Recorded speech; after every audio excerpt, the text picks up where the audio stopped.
السلام علیکم ورحمۃ اللہ وبرکاتہ۔ Welcome to Islamic minutes.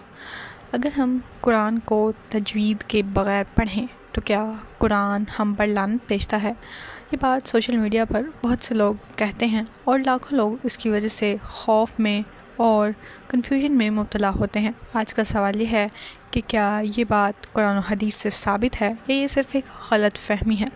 آج کی اس ویڈیو میں ہم قرآن و حدیث کی روشنی میں اس بات کو جاننے کی کوشش کریں گے۔ قرآن پڑھنا خود ایک بہت بڑی عبادت ہے۔ اللہ تعالیٰ قرآن مجید میں ارشاد فرماتے ہیں، قرآن کو ٹھہر ٹھہر کر تجوید کے ساتھ پڑھو۔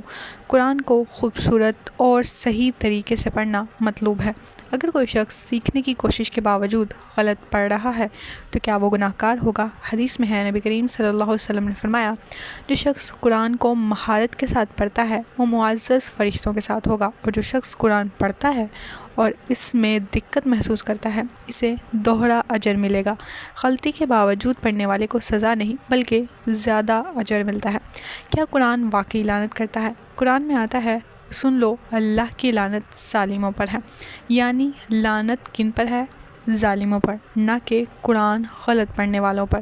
بعض لوگ ایک جملہ کہتے ہیں کہ کتنے قرآن پڑھنے والے ایسے ہیں جن پر قرآن لعنت کرتا ہے۔ یہ بات عام طور پر بیان کی جاتی ہے، لیکن یہ حدیث نہیں ہے بلکہ ایک قول ہے۔ اس کا مطلب یہ ہے کہ وہ لوگ جو قرآن پڑھتے ہیں لیکن اس پر عمل نہیں کرتے، قرآن ان پر لعنت بھیجتا ہے، ان کے لیے حجت ہے۔ اگرچہ بغیر تجوید کے پڑھنے پر لعنت نہیں ہے، لیکن تجوید سیکھنا بہت ضروری ہے کیونکہ یہ قرآن کی خوبصورتی اور صحیح ادائیگی ہے۔ کوشش کرنی چاہیے کہ کسی قاری سے سیکھا جائے، آن لائن سیکھا جائے یا روزانہ تھوڑا تھوڑا وقت اس کو دیا جائے تاکہ انسان کی قرآن کی تجوید بہتر ہو سکے۔